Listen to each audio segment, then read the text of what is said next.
దిశ నిర్ధారణకు అంతిమ నిర్ణయం డిఎన్ఏ టెస్ట్. ఉన్నది ఉన్నట్లుగా వాస్తవాలను శోధించి వివరించే మన డిఎన్ఏ టీవీ, మన రాష్ట్రం, మన ఛానల్. నమస్కారం. ఆంధ్రప్రదేశ్లో ఉన్నటువంటి విద్యార్థులకు అదేవిధంగా తల్లిదండ్రులకు కూడా ఆంధ్రప్రదేశ్ ప్రభుత్వం ఒక గుడ్ న్యూస్ చెప్పిందని అనుకోవాలి. దాంట్లో భాగంగా ఎవరైతే విద్యార్థులు ఉన్నారో 10th క్లాస్ తర్వాత ఇంటర్మీడియట్ చదివేటటువంటి విద్యార్థులు ఎవరైతే ఉన్నారో ఈ విద్యార్థులకు సంబంధించి మొదటి సంవత్సర పరీక్షలు ఏవైతే ఉన్నాయో వాటిని తప్పించి రెండో సంవత్సరం యొక్క పరీక్షలు పూర్తి స్థాయిలో నిర్వహించాలి.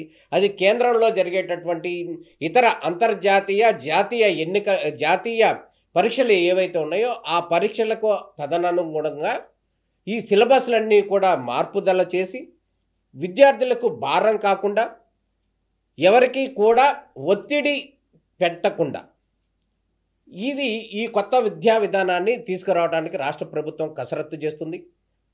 ఈ నెల 26వ తేదీ వరకు కూడా విద్యార్థులకు సంబంధించినటువంటి ఈ చేంజెస్ ఏవైతే ఉన్నాయో ఎడ్యుకేషన్కి సంబంధించి అందరి దగ్గర కూడా ఒపీనియన్స్ తీసుకోవడానికి రాష్ట్ర ప్రభుత్వం సిద్ధమవుతుంది. దాంట్లో భాగంగానే ఈరోజు శ్రీమతి కృతికా శుక్లా ఇంటర్మీడియట్ సెక్రటరీ ఎవరైతే ఉన్నారో ఆ మేడం కూడా ప్రత్యేకంగా కూడా ఒక ఇంటర్వ్యూ కూడా నిర్వహించారు. దాని ద్వారా విద్యార్థుల్లో సృజనాత్మకత పెంచడానికి అదేవిధంగా వారి మీద ఒత్తిడి తగ్గించాలనేటటువంటి మెయిన్ ఉద్దేశంతో ఈ విద్యా విధానంలో పూర్తి స్థాయిలో మార్పులు తీసుకురావడానికి సంసిద్ధం అయ్యింది ప్రభుత్వం. దానికి సంబంధించినటువంటి ప్రణాళిక సిద్ధం చేస్తున్నాము అని కూడా క్లియర్గా చెప్పడం జరిగింది. ఈ విద్యా విధానం వస్తే కనుక దాంట్లో వారు చెప్తున్నది ఏంటంటే ఇంటర్మీడియట్ మొదటి సంవత్సరానికి సంబంధించినటువంటి ఎగ్జామ్స్ ఉండవు. అదేవిధంగా మొదటి సంవత్సరానికి సంబంధించినటువంటి బుక్స్ ఏవైతే ఉన్నాయో మెటీరియల్ పూర్తిగా మార్పు జరుగుతుంది. అదేవిధంగా ఈ విద్యార్థులు సెకండ్ ఇయర్కి వెళ్ళే సందర్భంలో ఆ సెకండ్ ఇయర్కి సంబంధించినటువంటి మెటీరియల్ కూడా పూర్తిగా మారిపోతుంది. మొదటి సంవత్సరానికి సంబంధించినటువంటి పరీక్షలు అనేవి జరపకూడదు. రెండో సంవత్సరం మాత్రమే పరీక్షలు నిర్వహించాలి. దానికి సంబంధించినటువంటి ఫలితాలు అనౌన్స్ చేయాలి అనేది ప్రధానంగా ప్రభుత్వం భావిస్తున్నటువంటి వర్షన్. ఇది తీసుకున్నటువంటి నిర్ణయం నేపథ్యంలో రకరకాల అనుమానాలు, రకరకాల వాదనలు కూడా తెర మీదకు వస్తున్న పరిస్థితి కనపడుతుంది. అయితే ఈ విద్యా విధానంలో మార్పులు తీసుకురావటం అనేది ఒక కృతికా శుక్లా మేడం కానీ లేకపోతే ఇతర అధికారులు చెప్పినటువంటి వర్షన్ కాదు. యువ మంత్రిగా ఉన్నటువంటి నారా లోకేష్ గడిచిన కొద్ది రోజుల క్రితం పాఠశాలలో మధ్యాహ్న భోజనం ప్రారంభించేటటువంటి సందర్భంలో క్లియర్గా చెప్పడం జరిగింది. విద్యార్థులకు సంబంధించినటువంటి మానసిక ఉల్లాసానికి సంబంధించి వారి మీద ఒత్తిడి తగ్గించడానికి కొత్త విద్యా విధానం తీసుకురావాల్సినటువంటి అవసరం ఉంది. ఆ విధంగా కూడా వారిని ప్రిపేర్ చేయడానికి ప్రభుత్వం సిద్ధంగా ఉంది. ఎవరైతే కార్పొరేట్ కాలేజీలు ఉన్నాయో ఆ కాలేజీలన్నీ కూడా మాకు 1వ ర్యాంకు, 2వ ర్యాంకు, 4వ ర్యాంకు, 10వ ర్యాంకు అంటూ కూడా ఓదరగొట్టేటటువంటి పరిస్థితి ఉంది. ఈ పరిస్థితి మార్పు జరగాలి అంటూ కూడా క్లియర్గా చెప్పారు. ఈ మార్పు మూలంగా కనుక జరగకపోతే విద్యార్థుల మీద ఒత్తిడి మరింత పెరుగుతుంది. ఎగ్జాంపుల్ కనుక గమనించినట్లయితే ఇద్దరు విద్యార్థులు కనుక ఒకే కాలేజీలో ఒకే స్కూల్లో కనుక ఇంటర్మీడియట్ చదువుతుంటే అంటే 10th ఒక చాట చదివి మళ్ళీ ఇంటర్మీడియట్ కనుక ఒకసారి చదివితే ఒక విద్యార్థికి ఫస్ట్ ర్యాంక్ వచ్చింది, ఇంకో విద్యార్థికి సెకండ్ ర్యాంక్ వచ్చింది, ఇంకో విద్యార్థికి 3వ ర్యాంక్ వచ్చింది. అంటే ఒకే చోట ఒకే ఫీజులు ఒకే చోట ఉన్నప్పటికీ కూడా ఈ ర్యాంక్ ఎందుకు రాలేదు అనేటటువంటి అంతర్మథనం విద్యార్థుల్లో స్టార్ట్ అవుతుంది. అదేవిధంగా పేరెంట్స్లో కూడా విపరీతమైనటువంటి ఒత్తిడి వస్తుంది. ఇటీవల మనం చూసాం ఆంధ్ర, తెలంగాణ ప్రాంతాల్లో ఎవరైతే విద్యార్థులు ఉన్నారో కార్పొరేట్ విద్యా సంస్థల్లో చదువుతున్నటువంటి విద్యార్థులు ఎవరైతే ఉన్నారో వాళ్ళు మానసిక ఒత్తిడిని తట్టుకోలేక ఆత్మహత్యలు చేసుకున్నటువంటి సందర్భాలు కోకల్లులుగా ఉన్న పరిస్థితి కనబడుతుంది.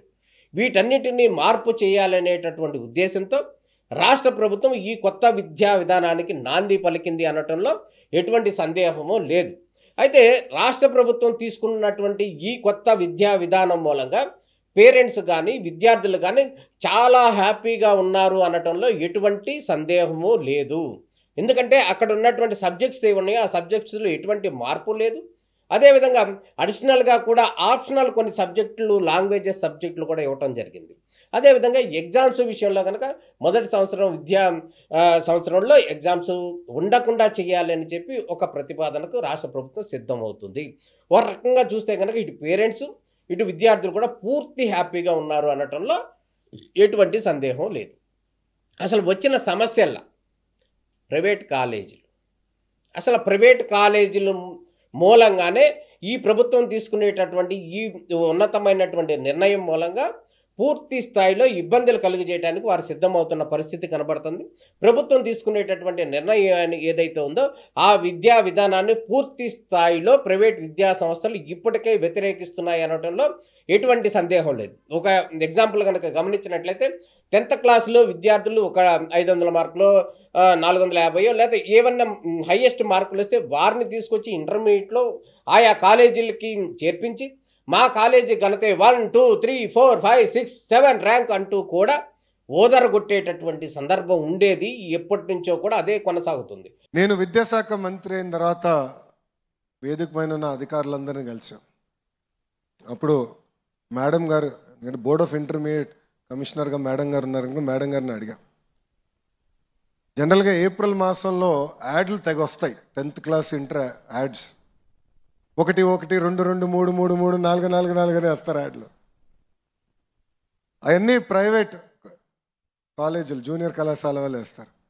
మేడం గారిని ఒకటే చెప్పా, ఎప్పుడైతే మన పిల్లలు ఆ స్థాయికి వస్తారో అప్పుడే నేను సంతృప్తి చెందుతా, అప్పుడే కాలర్ ఎగరేసుకుని నేను మంచి పని చేశాను బోర్డ్ ఆఫ్ ఇంటర్మీడియట్ ఎడ్యుకేషన్ అని ఆలోచిస్తాను. ఆ ఫస్ట్ ఇయర్లో వచ్చినటువంటి ర్యాంకులను చూపించుకుని ఆ కాలేజీలకు సంబంధించినటువంటి ఓదరగొట్టేటటువంటి కార్యక్రమం జరుగుతుంది. ఆంధ్రాలో కనుక ప్రధానంగా కనుక గమనించినట్టయితే నారాయణ, చైతన్య ఈ 2 కాలేజీలు మోనోఫలిగా ఉన్న పరిస్థితి కనబడుతుంది విద్యా వ్యవస్థలో. ఈ నేపథ్యంలోనే ఆ కాలేజీలకు సంబంధించినటువంటి వైఖరి కావచ్చు, లేకపోతే ఇతర ప్రైవేట్ కాలేజీలు ఏవైతే ఉన్నాయో ఆ కాలేజీల నుంచి కూడా పూర్తి స్థాయిలో వ్యతిరేకత వస్తుంది అనటంలో ఎటువంటి సందేహం లేదు. ఎందుకంటే ఆ ర్యాంకుల్ని అమ్ముకున్న ర్యాంకుల ద్వారా వారిని ఒత్తిడికి, చిత్రహింసలకు గురి చేసి వారి ద్వారా ర్యాంకులు సాధించి ఆ ర్యాంకులన్నీ కూడా కాలేజీ బలము తమ బలమే అంటూ చెప్పుకుని కోటాను కోట్లు సంపాదిస్తున్నటువంటి కార్పొరేట్ కాలేజీలు మన దగ్గరే ఉన్నాయి, మన చుట్టూనే ఉన్నాయి. అందులో ఎటువంటి సందేహం లేదు. ఈ నేపథ్యంలో వారి దగ్గర నుంచి మాత్రం క్లియర్గా వ్యతిరేకత వస్తుంది అనటంలో ఎటువంటి సందేహం లేదు. ప్రభుత్వం తీసుకునేటటువంటి నిర్ణయం పట్ల ప్రజలు, విద్యార్థులు సానుకూలంగా ఉన్నప్పటికీ కూడా ప్రైవేట్ కాలేజీలు మాత్రం తీవ్రంగా వ్యతిరేకిస్తున్న పరిస్థితి అయితే కనబడుతుంది. దీని మీద ప్రభుత్వం ఏ విధంగా ముందుకు వెళ్తుంది, అదేవిధంగా విద్యాశాఖ అధికారులు కావచ్చు, మిగతా నేతలందరూ కూడా ఏ విధంగా ముందుకు వెళ్తారనేది అయితే వేచి చూడాల్సిన పరిస్థితి కనబడుతుంది. మొత్తంగా కనుక మనం చెప్పుకుంటే కనుక ప్రైవేట్ కాలేజీలు ఈ విద్యా విధానాన్ని కనుక నూతన విద్యా విధానాన్ని వ్యతిరేకిస్తే కనుక మొదటగా నారాయణ విద్యా సంస్థల గురించే చెప్పుకోవాలి. నారాయణ విద్యా సంస్థల అధినేతగా ఉన్నటువంటి నారాయణ గారు ఆంధ్రప్రదేశ్ ప్రభుత్వంలో కీలకమైనటువంటి MAUD మినిస్టర్గా ఉన్నారు. అందులో ఎటువంటి సందేహం లేదు. నారాయణ అనేవాడు ఎవరైతే ఉన్నారో ఆయన క్లియర్గా విద్యా సంస్థలకు సంబంధించినటువంటి వ్యక్తి అనేది అందరికీ తెలిసినటువంటి విషయం. ఆ విద్యా సంస్థల మూలంగానే ఆయన ఆ స్థాయికి వరకు కూడా వెళ్ళిన పరిస్థితి కనబడుతుంది. ఈ నేపథ్యంలో ఆయన ప్రభుత్వ నిర్ణయాన్ని తప్పుపడతారా, స్వాగతిస్తారా, లేకపోతే సైలెంట్గా ఉంటారా? ఆయన మంత్రిగా ఉన్నారు. ఈ నేపథ్యంలో లోకేష్కి సంబంధించినటువంటి విద్యాశాఖలో జరుగుతున్నటువంటి సమూలమైనటువంటి మార్పుల నేపథ్యంలో ఆయన వైఖరి ఏ విధంగా ఉండబోతుంది అంటే ఓవరాల్గా విద్యా విధానాన్ని మార్చాలి అంటూ కూడా లోకేష్ తీసుకున్నటువంటి నిర్ణయం కావచ్చు, తీసుకోబోతున్నటువంటి నిర్ణయం కావచ్చు, దీనికి సంబంధించి ప్రభుత్వం నుంచి ఎటువంటి స్పందన వస్తుంది, అదేవిధంగా ప్రత్యేకంగా మంత్రి నారాయణ దగ్గర నుంచి ఎటువంటి వర్షన్ వస్తుంది, అదేవిధంగా ప్రైవేట్ కాలేజీల నుంచి ఎటువంటి వర్షన్ వస్తుంది అనేది మాత్రం వేచి చూడాల్సినటువంటి పరిస్థితి కనబడుతుంది. మొత్తానికి విద్యా విధానంలో 10th క్లాస్ వరకు కూడా విద్యార్థులందరూ కూడా చిన్నపిల్లలు తల్లిచాటు బిడ్డలుగా ఉండటం అనటంలో ఎటువంటి సందేహం లేదు. ఇంటర్మీడియట్కి వచ్చిన తర్వాత విద్యార్థుల్లో ఎవరైతే ఉన్నారో వారిలో స్వేచ్ఛాభావాలు అనేవి క్లియర్గా కనపడతాయి. వారు రాంగ్ రూట్కి వెళ్ళాలన్నా రైట్ రూట్కి వెళ్ళాలన్నా కూడా ఖచ్చితంగా పునాది అనేది మాత్రం ఇంటర్మీడియట్. ఆ ఇంటర్మీడియట్ అనే వ్యవస్థలో వాళ్ళు సరిగ్గా లేకపోతే కనుక క్లియర్గా వారి జీవితం నాశనం అవుతుంది అనటంలో ఎటువంటి సందేహం లేదు. ఈ నేపథ్యంలో ఈ విద్యా విధానంలో మార్పులు చేయాలి. ఎప్పుడో 10 సంవత్సరాల క్రితం ఉన్నటువంటి టెక్స్ట్ బుక్లు ఇంకా ప్రజెంట్ ఉన్నాయి, వాటినే చదివిస్తున్నారు. ఈ విద్యా విధానం ఆంధ్రప్రదేశ్లో ఉన్నటువంటి విద్యా విధానం ఏ రాష్ట్రాల్లో కూడా ఒకే విద్యా విధానం అనేది లేదు.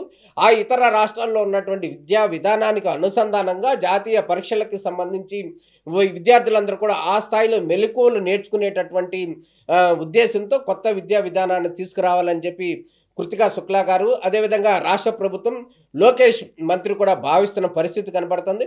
ఈ నేపథ్యంలో ప్రభుత్వ నిర్ణయాన్ని, ప్రభుత్వంలో భాగస్వామిగా ఉన్నటువంటి మంత్రి నారాయణ దీన్ని స్వాగతిస్తారా వ్యతిరేకిస్తారా అనేది అయితే మనం వేచూడాల్సినటువంటి పరిస్థితి కనబడుతుంది. ఎందుకంటే ఆయన కార్పొరేట్ దిగ్గజం, నారాయణ కాలేజీకి సంబంధించినటువంటి అధినేత. ఆయన కాకుండా ఇంకా అనేక రకాల ప్రైవేట్ కాలేజీలు ఉన్నాయి. వారందరూ కూడా వర్షన ఏ విధంగా ఉంటుంది, ఏం చేయబోతున్నారు అనేది అయితే క్లియర్గా చెప్పుకోవాల్సినటువంటి అవసరం కనపడుతుంది. మొత్తంగా ఏం జరుగుతుంది అనేటటువంటి ఉత్కంఠ ఈరోజు ఇంటర్మీడియట్ విద్యా వ్యవస్థలో సమూల మార్పులు అనేటటువంటి అంశం మీద క్లియర్గా ఉన్నత స్థాయిలో అందరి దగ్గర ప్రజల్లో కూడా పూర్తి స్థాయిలో చర్చ జరుగుతున్న పరిస్థితి కనబడుతుంది. ఏదైతే ఉందో మొదటి సంవత్సరం పరీక్షలు రద్దు చేస్తాము అని అయితే ప్రభుత్వం ముందు చెప్పినప్పటికీ తర్వాత వారు ఇచ్చినటువంటి వివరణ ఏదైతే ఉందో పరిశీలనలో ఉంది. ఇంటర్మీడియట్కి సంబంధించినటువంటి మొదటి సంవత్సరం ఎగ్జాము పెట్టాలా వద్దా అనేటటువంటి అంశం పరిశీలనలో ఉంది. ఈ ప్రజల దగ్గర నుంచి అన్ని వినతులు తీసుకున్న తర్వాత తుది నిర్ణయం తీసుకుంటామంటూ కూడా ఇంటర్మీడియట్ బోర్డు నుంచి కూడా ఒక వివరణ లేఖ కూడా వచ్చిన పరిస్థితి కనబడుతుంది. ఈ నేపథ్యంలోనే ప్రభుత్వం పూర్తి స్థాయిలో రద్దు చేయడానికి ముందు సిద్ధపడినప్పటికీ కూడా కార్పొరేట్ కాలేజీల నుంచి కానీ లేకపోతే ఇతరుల నుంచి వచ్చిన ఒత్తిడి నేపథ్యంలోనే ఆ సవరణ వివరణ ఇచ్చారు అనడంలో ఎటువంటి సందేహం లేదు. దీనిపై ప్రభుత్వం ఏం చేస్తుంది, నిజంగా ముందు చెప్పినట్టుగా కూడా ఈ మొదటి సంవత్సరం విద్యా ఎగ్జామ్స్ ఏవైతే ఉన్నాయో ఆ ఎగ్జామ్స్ని రద్దు చేస్తుందా, లేకపోతే కనుక పరిశీలనలో ఉంది అంటే చెప్తూ మళ్ళీ ఒకవేళ వాళ్ళకు కూడా ఎగ్జామ్ పెట్టడానికి రాష్ట్ర ప్రభుత్వం సిద్ధమవుతుందా వేచి చూడాల్సిన పరిస్థితి కనబడుతుంది. మొత్తానికి ఇంటర్మీడియట్ విద్యా వ్యవస్థ పూర్తి స్థాయిలో మార్పు అనేటటువంటి అంశం ఏదైతే ఉందో ఇది ఆంధ్రప్రదేశ్ రాజకీయాల్లో మాత్రం పెను సంచలనం సృష్టిస్తున్న పరిస్థితి కనబడుతుంది. ఈ నూతన విద్యా విధానాన్ని విద్యార్థుల యొక్క తల్లిదండ్రులు పూర్తి స్థాయిలో స్వాగతిస్తున్నారు. అదేవిధంగా ప్రైవేట్ కాలేజీలు ఏవైతే ఉన్నాయో వాటన్నిటిని కూడా పూర్తిగా వ్యతిరేకిస్తున్న పరిస్థితి కనబడుతుంది. నారా లోకేష్ తీసుకునేటటువంటి నిర్ణయం ఏ విధంగా ఉండిపోతుంది అనేటటువంటి ఆసక్తి అందరిలోనూ నెలకొన్న పరిస్థితి కనబడుతుంది. ఇది ఇంటర్మీడియట్ విద్యా వ్యవస్థ సమూల మార్పులకు సంబంధించినటువంటి ప్రత్యేక విశ్లేషణ. నమస్కారం. లాస్ట్లో తప్ప